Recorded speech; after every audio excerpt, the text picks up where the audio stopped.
حسبي ربي جل الله ما في قلبي غير الله نور محمد صلى الله لا إله إلا الله. تجھ سے پوچھیں گے وَمَن يَعْمَلْ مِثْقَالَ ذَرَّةٍ خَيْرًا فَمَن يَعْمَلْ مِثْقَالَ ذَرَّةٍ شَرًّا يَرَهُ. رائی کے دانے کے برابر بھی نیکیاں کی ہیں وہ بھی دکھیں گی, برائیاں کی ہیں وہ بھی دکھیں گی. یہ اس وقت قرآن کہہ رہا ہو, سمجھے آپ؟ تو آپ سوچتے ہیں کہ موت آسان چیز ہے. موت آسان نہیں ہے. لوگ ہاتھ تک پکڑنے کو تیار نہیں ہوتے, پاس بیٹھنے کو تیار نہیں ہوتے. یہ بچے غسل دینے کو تیار نہیں ہوتے ماں باپ کو. مر جائے ماں یا باپ تو وہ غسل بھی نہیں دیتے, ڈر لگتا ہے ہم کیسے غسل دیں. یہ کیفیت ہے. آپ کیا, مجھے پتہ نہیں, لیکن میں نے دیکھا ہے لوگوں کو کہ بچے قریب نہیں آتے ہیں مرنے والوں کے.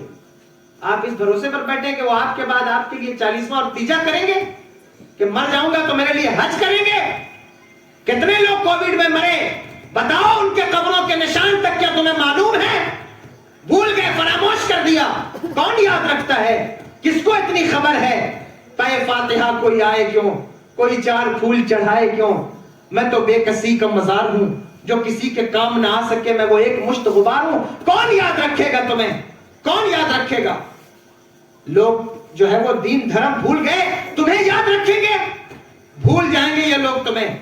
ایک پارا بھی تمہارے لیے بیٹھ کے پڑھنے والا کوئی نہیں ہوگا. جن بچوں کے پیچھے اپنی آخرت خراب, میں بچوں کی پرورش سے منع نہیں کرتا.